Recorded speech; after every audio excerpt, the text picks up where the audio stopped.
Our gospel reading from Luke 14, 1:7-14, takes us to a Sabbath meal at the home of a prominent Pharisee.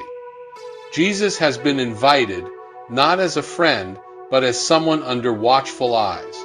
The Pharisees often invited him to test him, hoping he might say or do something they could use against him.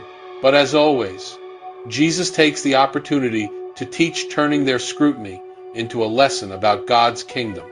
In the first part of this passage, Jesus notices how the guests are jockeying for the best seats, the places of honor closest to the host. This was a deeply cultural practice in the ancient world, where seating arrangements reflected status and influence. But Jesus flips this cultural expectation upside down. He tells a parable, advising guests to take the lowest seat instead of the highest. This wasn't just etiquette advice, it was a deeper call to humility. Jesus reminds his listeners that those who exalt themselves will be humbled, and those who humble themselves will be exalted. Then, Jesus turns to the host himself. In their culture, banquets were often opportunities to strengthen social ties. People invited guests who could repay the favor, reinforcing power and privilege. But Jesus challenges this norm, urging the host to invite the poor, the crippled, the lame, and the blind people who had no social standing and could never repay him. This teaching points to the radical generosity of God's kingdom. In God's eyes, honor doesn't come from wealth, influence, or recognition, but from love and mercy freely given.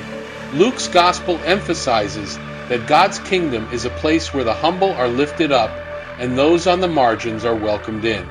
Jesus calls his followers to live out this kingdom vision by practicing humility and generosity, not for personal gain, but as a reflection of God's grace.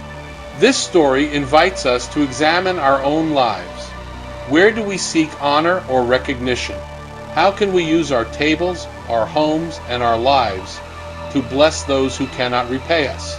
Luke reminds us that discipleship is about lowering ourselves so others may be lifted up, and embracing God's heart for the overlooked and forgotten. This is the way of Christ, the way of humility, mercy, and love. Luke 14 reminds us that discipleship is about lowering ourselves so others may be lifted up, and embracing God's heart for the overlooked and forgotten. This is the way of Christ, the way of humility, mercy, and love.